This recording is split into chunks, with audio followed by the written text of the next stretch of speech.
नमस्कार, आप सभी का स्वागत है और आप देख रहे हैं न्यूज 21। मैं हूं आपके साथ सोनम गुरु। तो चलिए शुरुआत करते हैं अपने उत्तर प्रदेश की। रामपुर में जौहर विश्वविद्यालय से जुड़े प्रशासनिक आदेशों के विरोध में समाजवादी पार्टी कार्यकर्ताओं ने जिला मुख्यालय पर जोरदार प्रदर्शन किया। इस दौरान पुलिस और प्रदर्शनकारियों के बीच नोकझोंक भी हुई।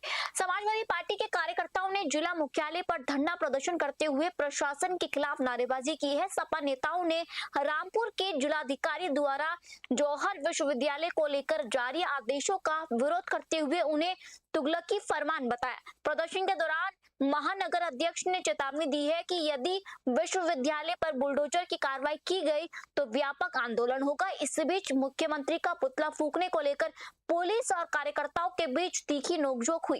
कार्यकर्ताओं ने एक पुलिस इंस्पेक्टर पर पिस्तौल तानने का आरोप लगाया और उनका घेराव भी किया है। बाद में प्रदर्शनकारी जिला मुख्यालय के प्रमुख को द्वार से अंदर प्रवेश कर गए। पुलिस ने पूरे घटनाक्रम के दौरान सुरक्षा व्यवस्था बना रखी। अलीगढ़ से भूपेंद्र सिंह की रिपोर्ट।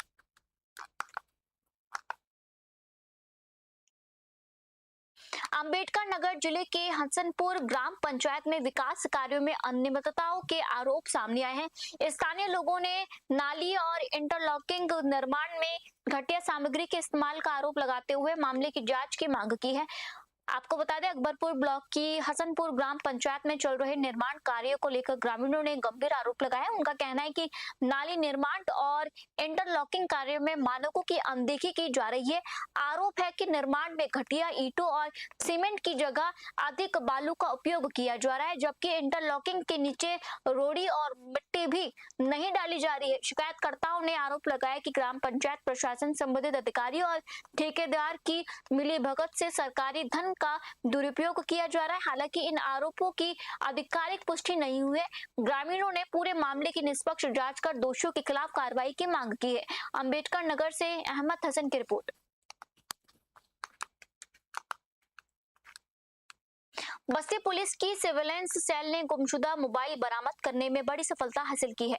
पुलिस अधीक्षक डॉक्टर यशवीर सिंह के निर्देशन में चलाए जा रहे अभियान के तहत 165 मोबाइल उनके वास्तविक मालिकों को लौटाए गए। आपको बता दें, बस्ती पुलिस की सर्विलांस टीम ने अथक प्रयास करते हुए विभिन्न कंपनियों के 165 गुमशुदा मोबाइल बरामद की है, जिनकी अनुमानित कीमत करीब 35 लाख रुपए बताई जा रही है। बरामद मोबाइल बस्ती जनपद के अलावा उत्तर प्रदेश के अन्य जिलों के लोगों को भी सौंपे गए हैं। लंबे समय बाद अपना मोबाइल वापस मिलने पर लोगों के चेहरों पर खुशी साफ दिखाई दी है। मोबाइल प्राप्त करने वाले नागरिकों ने पुलिस अधीक्षक डॉक्टर यशवीर सिंह और बस्ती पुलिस का आभार व्यक्त करते हुए सर्विलांस सेल के कार्य की सराहना की है। पुलिस ने लोगों से मोबाइल गुम होने पर तुरंत शिकायत दर्ज कराने की अपील की है। बस्ती से दिलीप पांडे की रिपोर्ट।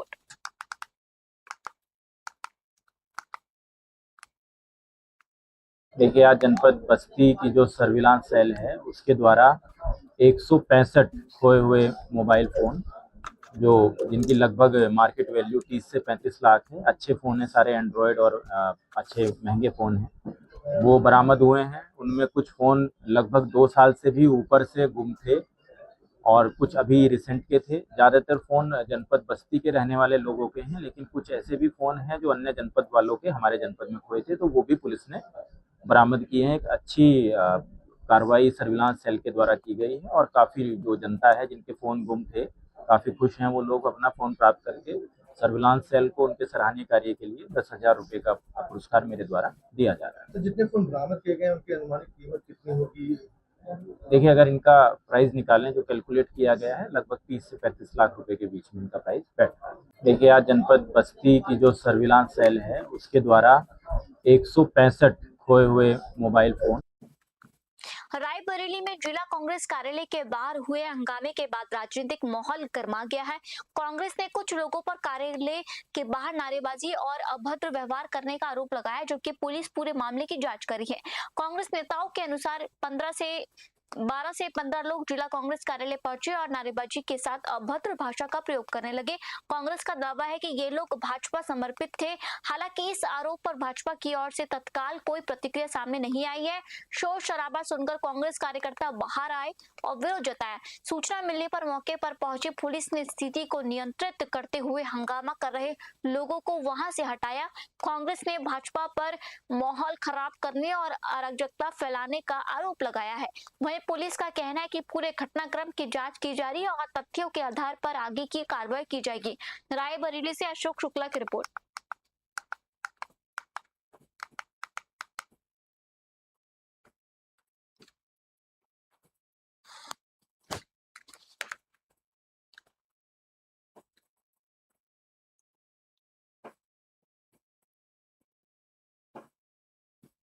क्या मामला हुआ अभी? आज जिला कांग्रेस कमेटी के कार्यालय पर भारतीय जनता पार्टी के द्वारा भेजे गए कुछ गुंडे आए थे और जो वो गुंडे 10-12-15 रहे होंगे, वे गुंडे अपमानजनक भाषा का प्रयोग कर रहे थे और वो ललकारने जैसी बात कर रहे थे। हमारे कांग्रेस के कार्यकर्ता यहाँ पर बैठे थे, जब आवाज सुनी, शोर सुना बाहर, तो वो बाहर गए और इसका विरोध किया। इतने में पुलिस आई और पुलिस वालों ने उनको पीछे किया। तो ये भारतीय जनता पार्टी, आप देख रहे हैं कि लगातार ये हिंसा पर उतारू है। जो छात्र न्याय मांग रहा है तो उसको लाठियां मिल रही, तो उसी तरह हाल पूरे देश में है और अराजकता पूरी तरह फैली हुई है। और रायबरेली में भी ये अराजकता फैलाना चाहते हैं, क्योंकि रायबरेली एक शांतिपूर्ण वातावरण का जिला है। ये हमेशा ये गांधीवादी विचारधारा का इसने पालन किया है, लेकिन जब से भारतीय जनता पार्टी की सरकार बनी तब से ये यहाँ पर अहिंसा कराना चाहते हैं, हिंसा कराना चाहते हैं। लेकिन हम लोग अहिंसावादी हैं और उसका जवाब गांधीवादी तरीके से उनको देंगे। क्या मामला हुआ अभी? आज जिला कांग्रेस कमेटी।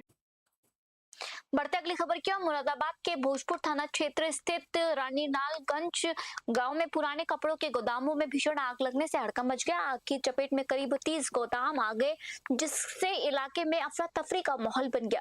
सूचना मिलते ही पुलिस और दमकल विभाग की 10 गाड़ियां मौके पर पहुंची। दमकल कर्मियों ने कई घंटों की कड़ी मशक्कत के बाद आग पर काबू पाया। फिलहाल आग लगने के कारणों और हुए नुकसान का आकलन किया जा रहा है। गौरतलब है कि पिछले वर्ष भी इसी क्षेत्र के कपड़ों के गोदामों में भीषण आग लग गई है, जिसके बाद स्थानीय लोगों ने इलाके में स्थायी फायर स्टेशन स्थापित करने की मांग उठाई थी। एक बार फिर हुए इस घटना ने अग्नि सुरक्षा व्यवस्था और आपदा प्रबंधन की तैयारियों पर सवाल खड़े कर दिया है। मुरादाबाद से ब्यूरो रिपोर्ट।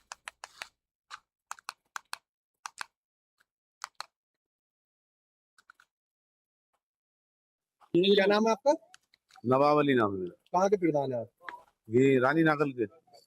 क्या घटना हुई है गाँव में आपको? घटना ये रात 1-1:30 बजे लगभग समय था। उस समय आग की सूचना मिली थी कि गांव के जो कपड़े गोदाम है उसमें आग लग गई है। तो तभी जो है थाना भोजपुर को सूचित करा गया और तभी से सारे गांव के जितने भी गोदाम वाले हैं और भी लोग हैं, सब बुझाने पे लगे हुए हैं उसमें। घटना का कोई पता नहीं चल पाया कि कैसे हुई या कैसे आग लगी, कैसे नहीं लगी, इसके बारे में कोई जानकारी अभी तक नहीं मिल पाई है। कितने गोदामों में लगी है लमसम? लमसम 25 से 30 गोदामों में आग लगी है। एक गोदाम में कितने रुपए का माल है? एक गोदाम में किसी में 2 लाख का भी होगा तो किसी में 10 लाख का भी है। कुल मिला के 6-7 लाख रुपए का एवरेज मान के चलो, लगभग 30 गोदामों का। तो मेरी नजर में 2 करोड़ रुपए का नुकसान लगभग हुआ। कारण कोई पता नहीं। कारण कोई पता नहीं है अभी किसी वजह से। क्या वजह लगी थी आग रात? आग लगभग 1:30 से 2 बजे के बीच में आग लगी है। अभी तक काबू नहीं पाया गया। अभी तक अब फायर ब्रिगेड जो है वो चल रही है, काबू हो चुका है। वैसे काबू में है आग। अच्छा, कोई जान माल की कोई किस तरीके की? नहीं, जान माल की कोई हानि नहीं है किसी की, बाकी सब ठीक है। जो नुकसान है वो वैसे ही नुकसान है। जो लोगों का जो माल था वो चल गया सब, बाकी जो कोई जनहित में कोई ऐसा नहीं। कितनी टीमें लगी हुई है फायर की आग पर? 12 से 13 गाड़ी लगी हुई है फायर की, वो आग पर काबू पा रही है। कोई अधिकारी, कोई डीएम साहब या एसडीएम साहब कोई आया मौके पे? ये अधिकारी आए हैं, जो फायर ब्रिगेड के जो बड़े अधिकारी हैं, सीओ साहब हैं, वो आए थे यहाँ पे। और अभी डीएम साहब तो नहीं आए खैर, और जो छोटे स्तर के अधिकारी हैं वो आए। कोई मुआवजे की मांग की किसी ने? अभी तो फिलहाल आग बुझाने के मामले में लगे हुए हैं। अभी वो मुआवजे की कोई मांग किसी से फिलहाल तो नहीं की है। क्या मांग रहेगी आपके माध्यम से, क्योंकि प्रधान है आप? जो ये गरीब लोग हैं, इन्होंने बैंकों से कर्जे लेकर के ये अपना व्यवस्था बनाई थी। इनकी अगर ज्यादा भी ना हो सके तो जो बैंकों का कर्जा वो उसके लिए तो माफी इन्हें मिली जानी चाहिए, बाकी तो जो है अलग चीज है। मगर जो इनके जो लोग हैं जो बैंकों से लिप्त हैं, उन्होंने कर्जे लेके गोदाम बनाए थे, तो इतना ही हो जाके इनका ये कर्जा माफ हो जाए तो ये बहुत है। क्या नाम है? बढ़ते अगली खबर की ओर। नयागांव थाना पुलिस ने 2.5 माह पुरानी चोरी का वारदात का सफल खुलासा करते हुए 2 शातिर चोरों को गिरफ्तार किया है। आरोपियों के कब्जे से सोने चांदी के जेवरात और चोरी का मोबाइल बरामद किया गया है। पुलिस के अनुसार दोनों आरोपी चोरी के माल का बंटवारा करने पहुंचे थे, तभी घेराबंदी कर उन्हें गिरफ्तार कर लिया गया। गिरफ्तार आरोपियों में मुख्य आरोपी निक्सू उर्फ सूरज हिस्ट्री शीटर है, जिसके खिलाफ एटा, मैनपुरी और कन्नौज समेत विभिन्न जिलों में 17 आपराधिक मुकदमे दर्ज है। बरामद मोबाइल और जेवरात की पहचान पीड़ित द्वारा मौके पर ही कर ली गई है। पुलिस ने बरामदगी के आधार पर मुकदमे में नई धाराएं भी बढ़ा दी है। वरिष्ठ पुलिस अधीक्षक के निर्देशन में नयागांव पुलिस की इस कार्रवाई को बड़ी सफलता माना जा रहा है। एटा से इराज अली की रिपोर्ट। ग्राम रामनगर थाना नया गांव में 9 मई को चोरी हुई थी। उसका मुकदमा थाना पे पंजीकृत किया गया था, जिसका विवेचना के दौरान आज 2 अभियुक्त पकड़े गए हैं, जिसमें एक है नेक्सू उर्फ सूरज, दूसरा है विमलेश। नेक्सू के विरुद्ध और भी मुकदमे थाना स्थानीय पे और अन्य जगहों पे पंजीकृत हैं। इन दोनों अपराधियों के पास से चोरी के एक मोबाइल और एक जोड़ी कान के बुंदे पीली धात के, एक अंगूठी पीली धात की, एक करधनी सफ़ेद धात की और एक जोड़ी पायल सफ़ेद धात की बरामद की गई है। इनको गिरफ्तार करके इनके विरुद्ध वैधानिक कार्रवाई की जा रही है। बढ़ते अगली खबर की ओर। वाराणसी में शिवसेना कार्यकर्ताओं ने प्रदर्शन कर सावन माह के दौरान ज्ञानवापी परिसर में नमाज पर रोक लगाने की मांग उठाई है। इसी संबंध में शिव सैनिकों ने मंडलायुक्त को ज्ञापन भी सौंपा है। प्रदर्शन के दौरान शिव सैनिकों ने कहा कि सावन माह में शिव भक्त बड़ी संख्या में ज्ञानवापी परिसर में जलाभिषेक और पूजा अर्चना करेंगे। उनका कहना है कि धार्मिक आस्था और श्रद्धालुओं की सुविधा को देखते हुए इस अवधि में परिसर में नमाज की अनुमति नहीं दी जानी चाहिए। अपनी मांग को लेकर शिवसेना प्रतिनिधि मंडल ने मंडलायुक्त को ज्ञापन सौंपा। इस दौरान शिवसेना के राष्ट्रीय प्रवक्ता गुलाब दुबे सहित कई पदाधिकारी और कार्यकर्ता मौजूद रहे। फिलहाल प्रशासन की ओर से इस मांग पर कोई भी आधिकारिक प्रतिक्रिया सामने नहीं आई है। वाराणसी से अखिलेश कुमार की रिपोर्ट।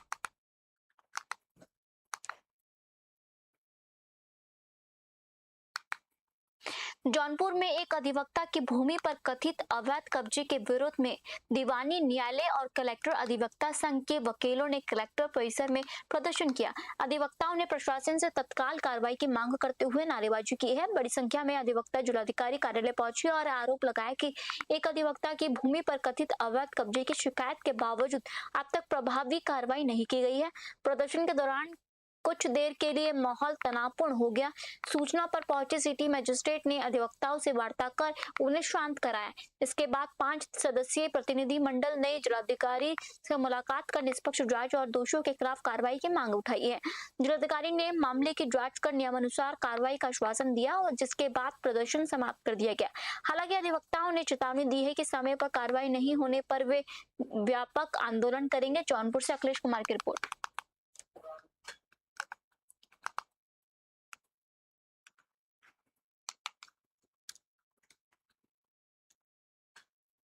बढ़ते अगली खबर की ओर। मिर्जापुर में जिला कांग्रेस कमेटी और शहर कांग्रेस कमेटी के नेतृत्व में दिल्ली में चल रहे छात्र आंदोलन के समर्थन में जिला मुख्यालय पर धरना प्रदर्शन किया गया। प्रदर्शन के दौरान कांग्रेस कार्यकर्ताओं ने केंद्र सरकार के खिलाफ नारेबाजी करते हुए विभिन्न मांगे उठाई है। कांग्रेस कार्यकर्ताओं ने जिला मुख्यालय तक मार्च निकालकर धरना दिया और दिल्ली में छात्रों के आंदोलन के दौरान पुलिस कार्रवाई का विरोध जताया है। प्रदर्शनकारियों ने केंद्रीय शिक्षा मंत्री धर्मेंद्र प्रधान के इस्तीफे और मामले में जवाबदेही तय करने की मांग उठाई है। जिला कांग्रेस अध्यक्ष शिव कुमार पटेल ने कहा कि यदि मांगों पर जल्द कार्रवाई नहीं हुई तो जिले भर में बड़े स्तर पर आंदोलन और अनशन किया जाएगा। पूर्व विधायक भगवती प्रसाद चौधरी ने कहा कि शिक्षा व्यवस्था से जुड़े मुद्दों पर जवाबदेही तय होनी चाहिए। मिर्जापुर से SN यादव की रिपोर्ट।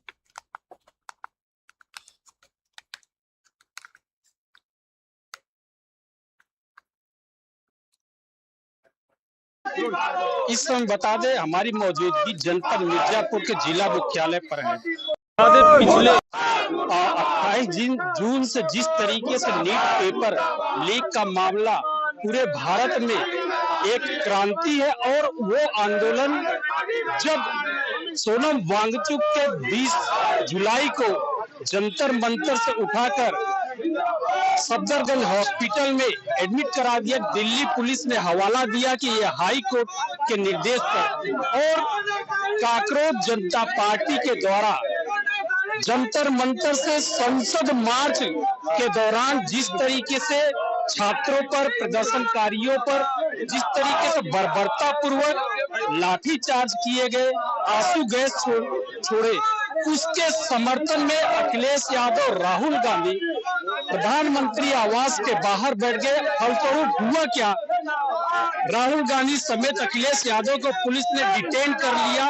और उसके दूसरे दिन 23 मार्च की बात करते हैं, 22 मार्च की बात करते हैं, तो कांग्रेस जिस तरीके से राष्ट्रपति के नाम संबोधन करते हुए ज्ञापन देने का, तो कांग्रेस के कार्यकर्ता और पदाधिकारियों को हाउस अरेस्ट कर लिया गया। आज 24 जुलाई को कांग्रेस कार्यकर्ता और पदाधिकारी मार्च करते हुए जिला मुख्यालय आए और यहाँ पे प्रदर्शन करते हुए सरकार के खिलाफ नारे लगा रहे। हम आपको बताना चाहेंगे इस तरीके से यहाँ पे कांग्रेस के कार्यकर्ता और पदाधिकारी यहाँ पे बैठे हुए हैं। उस तरीके से हम बात करते हैं क्या है, किस तरीके से मांग है। हालांकि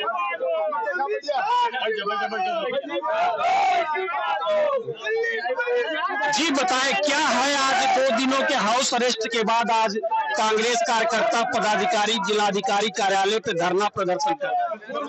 देखिए, चाहे जितने दिन हाउस अरेस्ट कर लें, मगर जिस तरह से आज युवाओं का स्वाभिमान और निश्चित से इंडिया गठबंधन का स्वाभिमान जागा है कि चूंकि भविष्य के हमारे जो लड़के लड़कियां हैं, इनके स्वाभिमान पर चोट पहुंचाया गया है। जिस तरह से बर्बरतापूर्ण कार्य किया गया है, आतंकवादी अपराधियों जैसा बर्ताव किया गया है, निश्चित रूप से यह शर्मसार करने वाला काम है। और आप यह भी देखे हैं कि जिस तरह से यह सरकार इतना दिन से, आज महीनों से यह सरकार के लिए, यहाँ बच्चों के लिए जो पेपर लीक के मामले में शिक्षा मंत्री का इस्तीफा मांगा जा रहा है, यह मोदी सरकार दूसरे को बोलने वाली आज खुद गूंगी सरकार, लूली लंगड़ी सरकार हो गई है। इनको किसी प्रकार आवाज नहीं आ रहा है कि उसका लिए आवाज दे, बोले, कहे। आज हम लोग बच्चों के स्वाभिमान के लिए हर तरह से संघर्ष करने के लिए तैयार हैं, चाहे जैसे भी हो, इनको न्याय मिलना चाहिए और इस्तीफा देना हो पड़ेगा। जी, जिस तरीके से देखा गया कि केंद्रीय मंत्री के द्वारा सोनम वांगचुक ने अपना आमरण अनशन खत्म कर दिया, तो क्या लगता है आमरण अनशन खत्म कर दिया तो आंदोलन की एक जो तीव्रता थी वो कम हो जाती है? ये सरकार को लग रहा होगा कि इतनी बर्बरता और निर्दयीपन दिखाने के बाद उन्होंने उनका आमरण अनशन खत्म करा के छात्रों को न्याय दिलवा दिया, तो ये सरासर गलत है। जो छात्रों को न्याय मिलना चाहिए वो न्याय तब मिलेगा जब धर्मेंद्र प्रधान इस्तीफा देंगे। क्या इस उनके अनशन तोड़ने से जो बहन बेटियों के साथ बदसलूकी हुई है वो वापस आ जाएगी? जो छात्रों पे लाठियां चली हैं, जिनके हाथ पैर टूटे हैं, क्या वो वापस आ जाएगा? ये सरकार इतनी निर्दयपूर्ण कार्य किया है, निंदनीय कार्य किया है, जो देश नहीं पूरी दुनिया में इसका देश का नाम बदनाम हो रहा है। हम लोग भले वांगचुक जी ने अपना अनशन तोड़ दिया होगा, मगर हम लोग राहुल गांधी के सिपाही हैं। राहुल गांधी जी सदन में लड़ने का काम करेंगे, सड़क पे लड़ने का काम करेंगे, तो हम मिर्जापुर कांग्रेस जन भी सड़क से लेके जहां भी जरूरत पड़ेगी वहां दिल्ली तक लड़ने का काम करेंगे। मैं भी आज सुबह दिल्ली से आने का काम किया हूं इस लड़ाई को यहाँ लड़ने के लिए, और आगे ये लड़ाई जारी रहेगी जब तक छात्रों के हित की मांग पूरी नहीं होगी। धर्मेंद्र प्रधान इस्तीफा नहीं देंगे, हमारे नेता जब तक नहीं कहेंगे, मिर्जापुर कांग्रेस पार्टी, मिर्जापुर के कार्यकर्ता इस लड़ाई को लड़ने का काम करेंगे। बहुत बहुत धन्यवाद, नमस्कार। देखा गया कि जिस तरीके से सोनम वांगचुक ने प्रधानमंत्री के द्वारा जो प्रतिनिधि मंडल भेजा गया था, उन्होंने लिखित में आश्वासन दिया कि जो मांग सोनम वांगचुक ने किया था, सिर्फ एक मांग छोड़ के कि शिक्षा मंत्री धर्मेंद्र प्रधान का इस्तीफा, और सारी मांगों को मान लिया गया है। तो क्या लगता है कि ये अब आंदोलन खत्म हो जाएगा कि ये आंदोलन ऐसे ही चलता रहेगा? देखिए, जब तक जो मांगे हैं उनकी वो पूरी नहीं हो जाती तब तक आंदोलन खत्म होने वाला नहीं है। और ये तानाशाही सरकार जो छात्रों के साथ, छात्राओं के साथ बर्बरता पूर्वक लाठीचार्ज कराया है, इसका परिणाम उन्हें भुगतना होगा। आज यही छात्रों द्वारा सरकार चली गई थी, आज वही छात्र फिर उग्र हुए हैं। इनकी सरकार को हटाकर के ही दम लेंगे। पूरा हिंदुस्तान देख रहा है, पूरा विदेश तक देख रहा है। विदेशी मीडिया भी उस दिन दिल्ली में थी, उन्होंने भी इस न्यूज को आगे बढ़ाया है। और यह तानाशाही सरकार अब बहुत दिन गिना हुआ है, इनका जल्द ही जाने वाली है।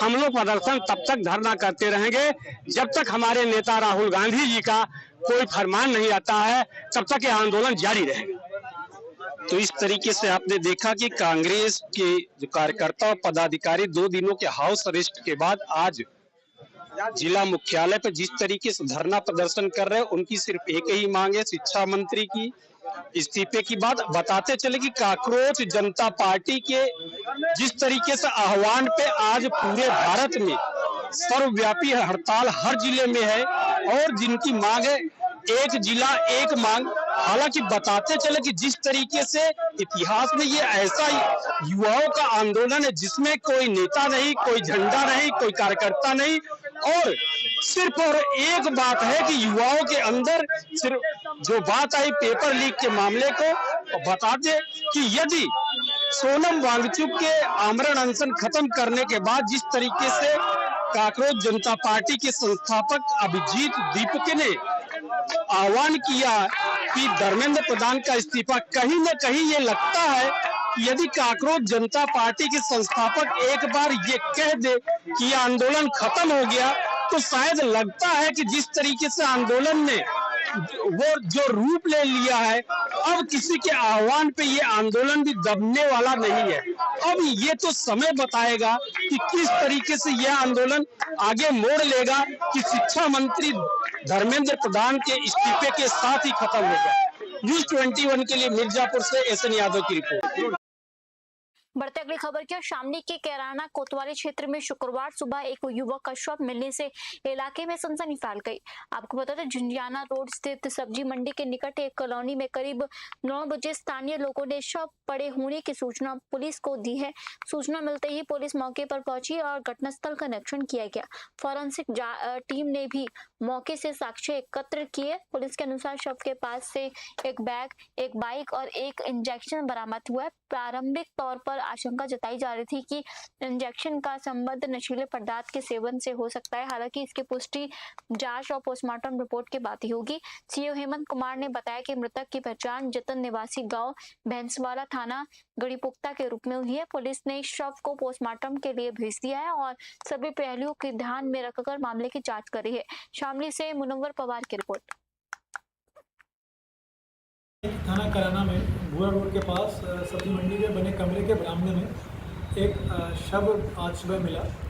जब इस शव की शिनाख्त की गई तो पाया गया कि यह शव जतन नाम के एक व्यक्ति का है, जिसकी उम्र करीब 24 वर्ष के आसपास है। यह है ग्राम भैंसवाल, थाना गढ़ीपुख्ता का रहने वाला है।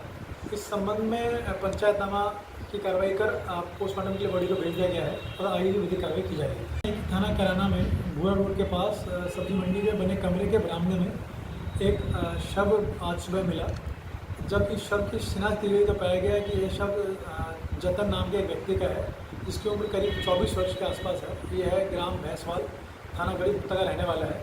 इस संबंध में पंचायतनामा की कार्रवाई कर पोस्टमार्टम के लिए बॉडी को भेज दिया गया है और आगे की विधिक कार्रवाई की जाएगी। थाना कराना में देश की राजधानी दिल्ली के जंतर मंतर पर छात्रों के प्रदर्शन के बीच उत्तर प्रदेश के लखीमपुर खीरी में जो छात्रों ने केंद्रीय शिक्षा मंत्री धर्मेंद्र प्रधान के इस्तीफे की मांग को लेकर प्रदर्शन किया। प्रदर्शन के दौरान छात्रों ने धर्मेंद्र प्रधान इस्तीफा दो के नारे लगाए।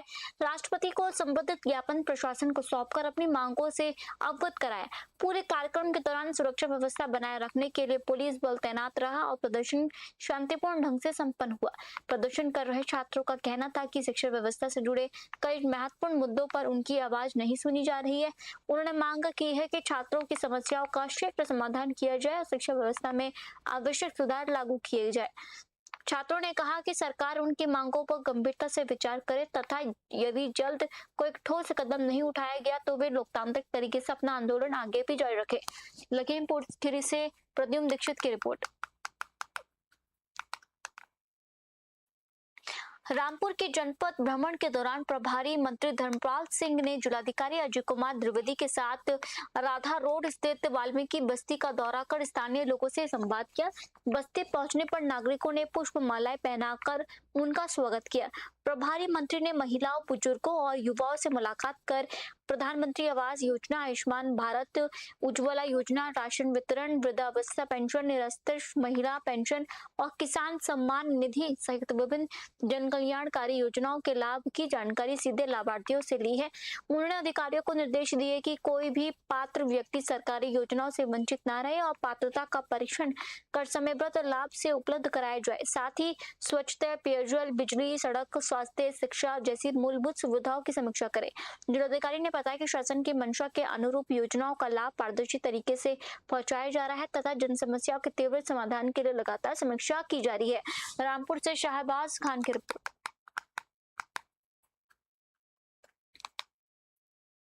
श्रावण मास में कांवड़ यात्रा को शांतिपूर्ण और सुरक्षित संपन्न कराने के लिए एटा पुलिस पूरी तरह अलर्ट मोड पर है।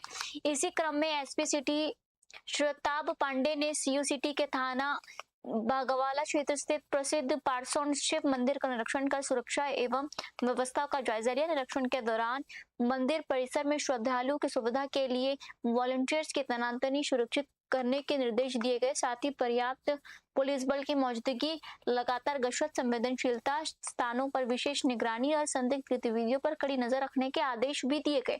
अधिकारियों ने संबंधित पुलिस कर्मियों को ड्यूटी के दौरान सतर्कता और समन्वय के साथ कार्य करने के निर्देश भी दिए हैं। पुलिस प्रशासन का कहना है कि कांवड़ यात्रा के दौरान श्रद्धालुओं को सुरक्षित वातावरण उपलब्ध कराना सर्वोच्च प्राथमिकता है। इसके लिए सुरक्षा व्यवस्था को और मजबूत किया जाए ताकि यात्रा बिना किसी व्यवधान के सकुशल संपन्न हो सके। एटा से इराज अली की रिपोर्ट। देखिए, अभी सावन मास में 30 जुलाई के बाद 28 अगस्त तक सावन मास रहेगा, जिसमें भारी मात्रा में कांवड़ यात्री यहाँ पर आएंगे, कांवड़ श्रद्धालु आएंगे परसौन मंदिर पर, यहाँ जलाभिषेक करेंगे। इसी को देखते हुए यहाँ पर सुरक्षा व्यवस्था क्या की जाएगी और किस प्रकार से उनको और सुविधाएं उपलब्ध कराई जा सकती हैं, इसको देखते हुए आज यहाँ मंदिर प्रशासन और हम लोगों के द्वारा विजिट किया गया है और उनको आवश्यक दिशा निर्देश प्रदान किए गए, जिससे कि किसी भी कांवड़ियों के साथ कोई भी असुविधा न हो और किसी भी प्रकार की कोई घटना घटित न हो पाए। सर, सुरक्षा की क्या क्या तैयारियां की गई?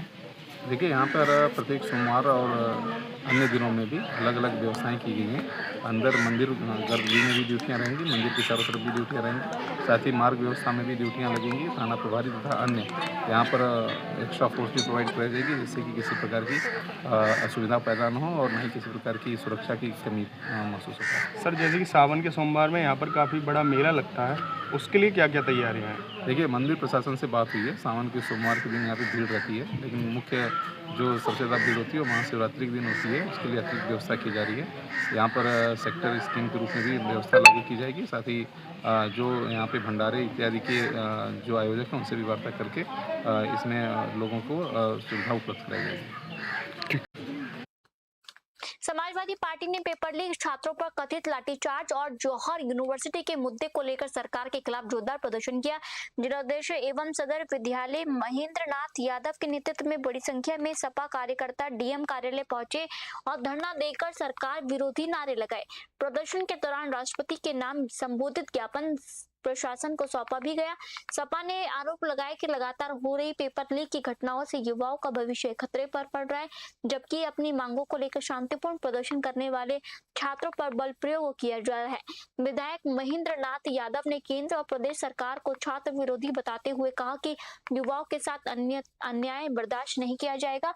उन्होंने ये भी आरोप लगाया कि उत्तर प्रदेश सरकार जौहर यूनिवर्सिटी को नुकसान पहुंचाने का प्रयास कर रही है। सपा नेताओं ने इसे शिक्षा पर हमला बताते हुए कहा कि पार्टी छात्रों के अधिकारों और शिक्षा संस्थानों की रक्षा के लिए अपना आंदोलन आगे भी जारी रखेगी। बस्ती से दिलीप पांडे की रिपोर्ट। प्रदेश और देश की सरकार निरंकुश हो गई है, जहां एक तरफ देश की सरकार इस देश के छात्रों का, नौजवानों का भविष्य अंधकार में डालने के लिए लगातार पेपर लीक कराने का काम कर रही है, और जब वो छात्र अपने हक और अधिकार के लिए शांतिपूर्ण ढंग से आंदोलन करने का काम कर रहे हैं, तो किस तरीके से उन छात्रों के ऊपर, उन नौजवानों के ऊपर, उन बेटियों के ऊपर बर्बरतापूर्वक लाठीचार्ज किया गया, उनके कपड़े फाड़े गए, उनका सर तोड़ा गया, उनका हाथ तोड़ा गया, यहाँ तक कि उनको करंट तक देने का काम किया गया। एक तरफ एक सरकार ये काम कर रही है, दूसरी तरफ प्रदेश की सरकार शिक्षा के मंदिर को तोड़ने का काम कर रही है। इतिहास गवाह रहा है कि जब इस देश पे आक्रांताओं ने हमला किया तो सबसे पहले उन्होंने इस देश की शिक्षा और संस्कृति को ध्वस्त करने के लिए इस देश के शिक्षा के मंदिरों को तोड़ने का काम किया था। आज उन्हीं से प्रेरणा लेते हुए ये जालिम सरकारें आज शिक्षा के मंदिर को तोड़ने का काम कर रही हैं, नौजवानों के भविष्य को अंधकार में डालने का काम कर रही है। दूसरी तरफ उत्तर प्रदेश की सरकार शिक्षा के मंदिर को, जौहर विश्वविद्यालय जैसे यूनिवर्सिटी को तोड़ने का, उसको ध्वस्त करने का कुत्सित प्रयास किया जा रहा है। तो हम सब लोग उस जौहर विश्वविद्यालय को अपने अंतिम सांस तक बचाने का काम करेंगे, शिक्षा के मंदिर को बचाने का काम करेंगे। किन मांगों को लेकर के आप लोगों ने प्रोटेस्ट किया है? आपने देखा है केंद्र की सरकार जो लगातार 2014 से चल रही है और उत्तर प्रदेश की सरकार जो 17 से चल रही है, लगातार ये सरकार नौजवानों के हितों के विपरीत काम कर रही है। जहां परीक्षाएं लीक हो रही, पेपर लीक हो रहा है, लोगों में गुस्सा था और बड़े पैमाने पर एक दो बार नहीं, आपने देखा है पूरे देश और प्रदेश में सैकड़ों की बार की संख्या में पेपर लीक हुए हैं। लोगों में आक्रोश और गुस्सा था। इस गुस्से को इजहार करने के लिए नौजवान जंतर मंतर पर धरने पर रहे और संसद तक मार्च करने का प्रयास किया। उन्होंने उनकी प्रमुख मांगे थी कि जो शिक्षा मंत्री हैं केंद्र के धर्मेंद्र जी इस्तीफा दें और जो अत्याचार हो रहा है नौजवानों के साथ, बेरोजगारों के साथ, विद्यार्थियों के साथ वो बंद है। और जिस तरीके से बर्बरतापूर्व ढंग से नौजवान निहत्थे, नौजवान और यहाँ तक की जो बेटियाँ थी, बहनें थी, उनके ऊपर भी बर्बरतापूर्वक लाठीचार्ज, आंसू गैस से गोली छोड़ने का काम किया है। ये जघन्य काम किया है। इसके लिए हमारी मांग रही है और साथ साथ शिक्षा के मंदिर को, जो जौहर यूनिवर्सिटी को तोड़ने का ये सरकार प्रयास कर रही है, उसको बचाने के अंतिम सांस तक हम प्रयास करेंगे। इन्हीं मांगों को लेकर के आज राष्ट्रपति, महामहिम राष्ट्रपति को ज्ञापन देने के लिए हमारी पार्टी के लोगों ने इकट्ठा होकर उन नौजवानों के हित में, बेरोजगारों के हित में, सांसद जो हमारे धरने पर हैं उनके साथ भी बर्बरता हुई है, इन सब मांगों को लेकर के हम लोगों ने ज्ञापन देने का काम किया। प्रदेश और देश की सरकार निरंकुश हो गई है। बढ़ते अगली खबर की ओर, दिल्ली के वाटरगंज थाना क्षेत्र में एक निजी स्कूल के प्रबंधक के कथित अपहरण और हत्या के प्रयास का सनसनी मामला सामने आया है। जानकारी के अनुसार 50 वर्षीय स्कूल प्रबंधक जगदम्बा चौबे मंगलवार रात करीब 10:30 बजे शहर से अपनी कार से घर लौट रहे थे। आरोप है कि पहले से घात लगाए कार सवार दबंगों ने उनका रास्ता रोक लिया और जबरन अपनी गाड़ी में बैठाकर नगर थाना क्षेत्र के बेलाड़ी के पास सुनसान स्थान पर ले गए। वहां उनके साथ मारपीट की गई और हत्या का प्रयास भी किया गया।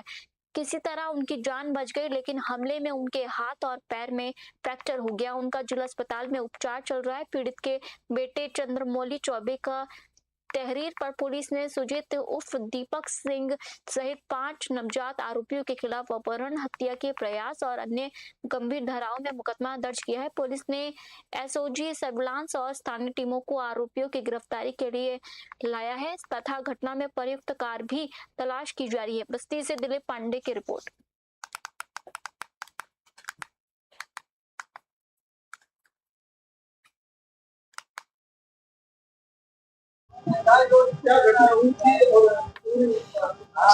घटना, हम लोग हृदय चौराहे के पास पहुंचे, वहां से हमारी गाड़ी आगे निकली और कैमरे में जो रिकॉर्ड हुआ था बाद में हमने देखा 5-6 सेकंड बाद वो कार निकला। तो उसके बाद हरदिया चौराहे से 500 मीटर आगे जाने के बाद पीछे से कार आ रही थी, एक SUV गाड़ी थी जिसमें 4 लोग बैठे थे, ड्राइवर सहित। उसके बाद गाड़ी का हम हमारे पीछे थी, हम साइड हारन मारी तो साइड दिए, तो साइड भी दिए नहीं दी, वो पीछे ही चल रही थी। तो हमें ऐसा एहसास हुआ कि लगता है कोई पीछा कर रहा है।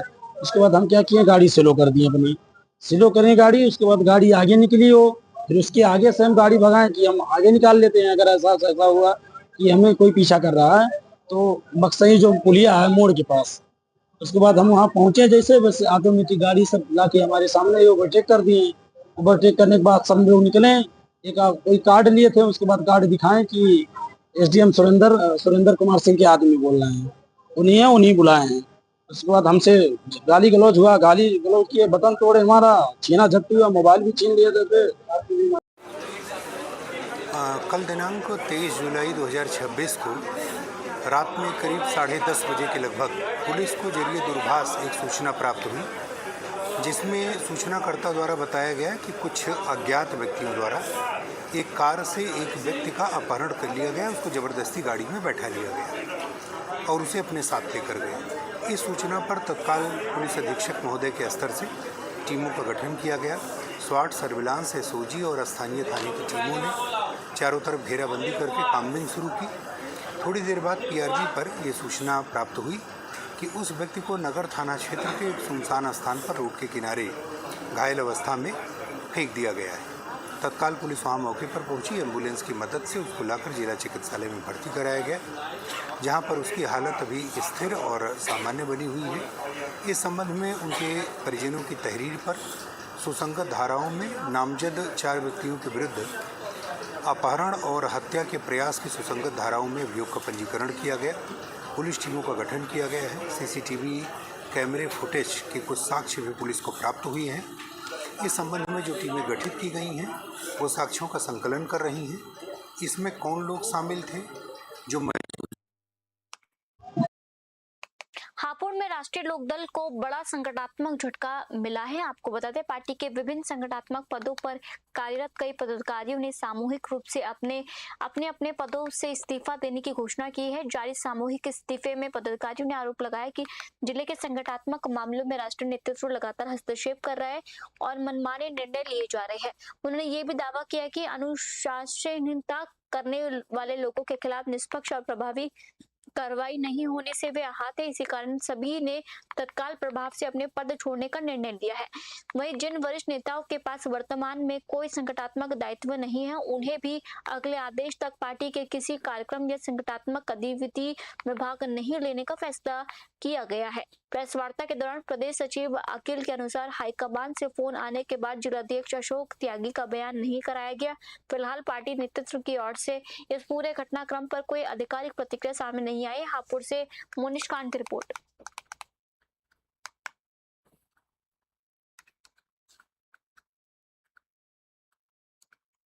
बढ़ते अगली खबर क्या, बुलंदशहर के पहासू थाना क्षेत्र में पुलिस अभिरक्षा के दौरान एक युवक की भीड़ द्वारा पिटाई किए जाने का मामला सामने आया है।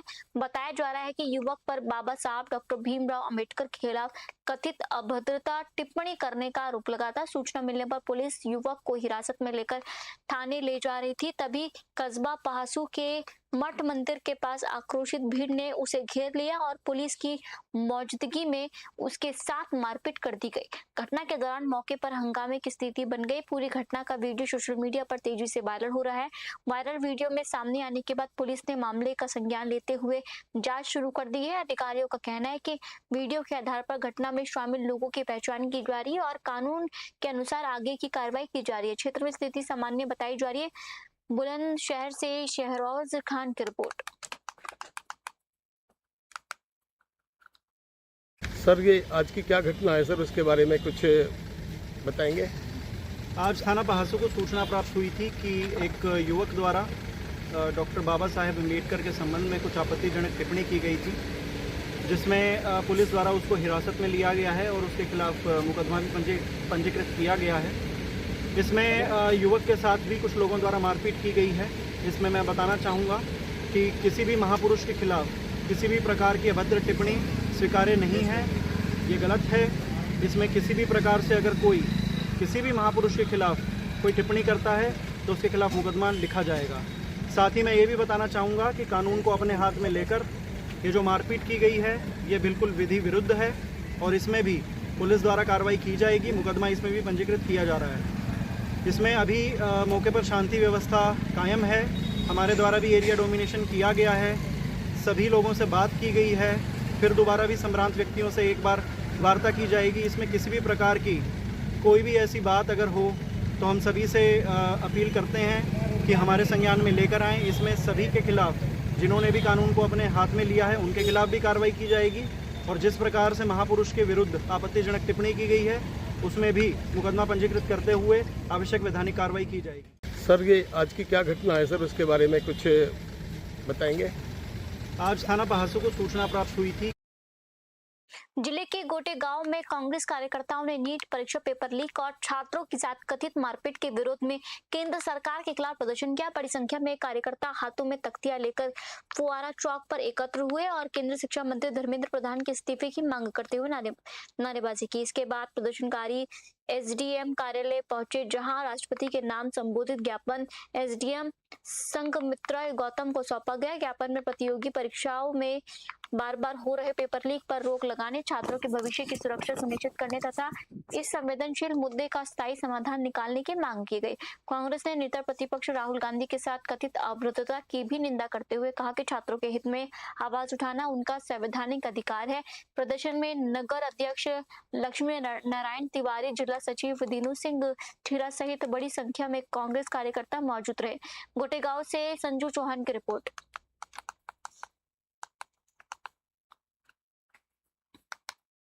खुर्जा देहात क्षेत्र के गांव दिनौल स्थित सरकारी जूनियर हाई स्कूल में बड़ी लापरवाही का मामला सामने आया है।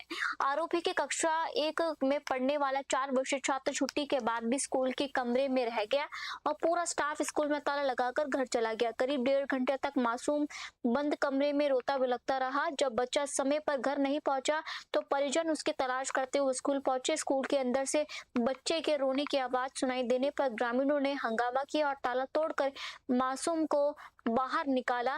घटना के बाद ग्रामीणों ने शिक्षकों के खिलाफ भारी आक्रोश पैदा हो गया। लोगों ने लापरवाही बरतने वाले स्टाफ पर सख्त कार्रवाई की मांग की है। वही मामले की जानकारी के बाद शिक्षा विभाग भी जांच की बात कर रहा है। ग्रामीणों का कहना है कि ऐसी लापरवाही बच्चों की सुरक्षा के साथ गंभीर खिलवाड़ है। बुलंदशहर से शहरोज खान की रिपोर्ट।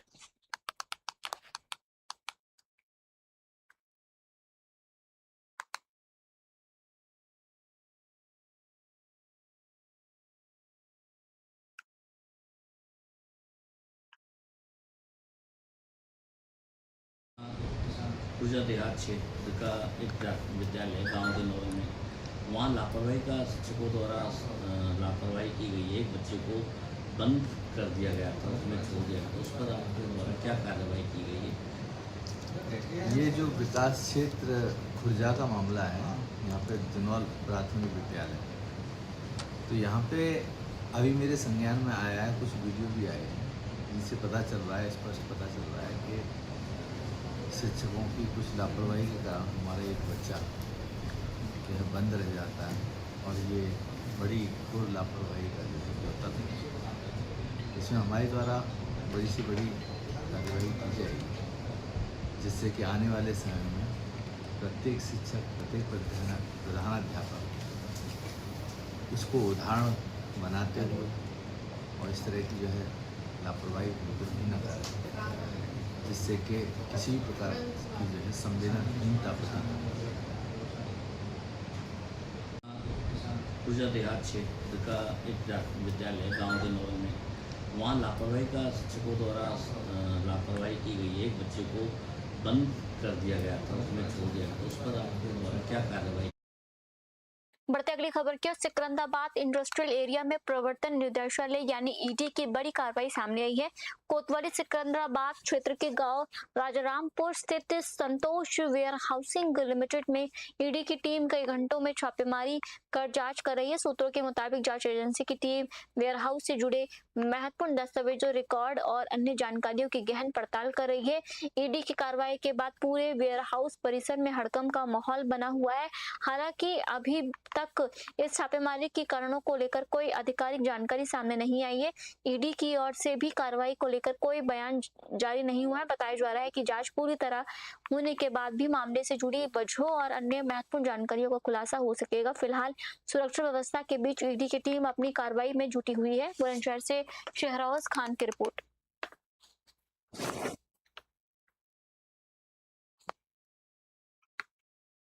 मुर्दाबाद के छटलेट थाना पुलिस ने गैंगस्टर एक्ट के आरोपी अनिल कुमार के खिलाफ बड़ी कार्रवाई करते हुए उसकी करोड़ों रुपए की अवैध संपत्ति कुर्क कर दी है। पुलिस के अनुसार आरोपी ने हत्या समेत अन्य आपराधिक गतिविधियों से अर्जित अवैध धन से ये संपत्ति खरीदी थी। जिला मजिस्ट्रेट के आदेश पर गैंगस्टर एक्ट की धारा के तहत आरोपी की करीब 1,04,94,503 रुपए कीमत की कृषि भूमि और प्लॉट को कुर्क किया गया। पुलिस ने बताया कि अनिल कुमार के खिलाफ छजलेट सहित जिले के कई थानों में हत्या, आर्म्स एक्ट, पॉक्सो एक्ट और अन्य गंभीर धाराओं में मुकदमा दर्ज है। कार्रवाई के दौरान पुलिस प्रशासन ने साफ किया कि अपराध और अवैध तरीके से संपत्ति अर्जित करने वाले गैंगस्टर तत्वों के खिलाफ सख्त अभियान जारी रहेगा। फिलहाल पुलिस का कहना है कि अपराधियों की आर्थिक कमर तोड़ने के लिए आगे भी इसी तरह की कार्रवाई की जाएगी। मुरादाबाद से ब्यूरो रिपोर्ट।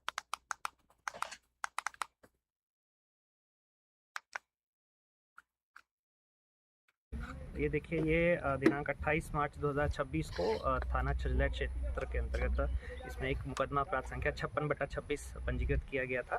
ये अनिल कुमार के विरुद्ध था, जो कि कुचावली के रहने वाले हैं, एवं इसमें उत्तर प्रदेश गैंगस्टर एक्ट अधिनियम में ये पंजीकृत किया गया था। इसमें विवेचना के दौरान ये पाया गया कि इनके द्वारा आर्थिक एवं भौतिक लाभ कमाने के लिए हत्या जैसे जघन्य अपराध कारित किए गए थे। उत्तर प्रदेश शासन के मंशा के अनुरूप माफियाओं एवं गैंगस्टरों के खिलाफ कार्रवाई के क्रम में जिला मजिस्ट्रेट महोदय के द्वारा इनकी संपत्तियों का कुर्क करने का आदेश दिया गया था, जिसके क्रम में आज मेरे द्वारा एसडीएम कांट एवं सीओ कांट के प्रेजेंस में यहाँ पे चंगेरी गांव में इनके 3 गाटा संख्या 476, 477 एवं 478 की भूमि को कुर्क किया गया है। इन भूमि का कुल जो अनुमानित मूल्य है वो करीब 1,05,00,000 रुपए है। इसमें इनके खिलाफ में जो पुराने अभियोग पंजीकृत थे उसमें करीब 8 अभियोग इनके अनिल कुमार के खिलाफ पंजीकृत किए गए थे। इसमें आज इन संपत्तियों को कुर्क किया गया है। इसमें अग्रिम विधि कार्रवाई प्रचलित है।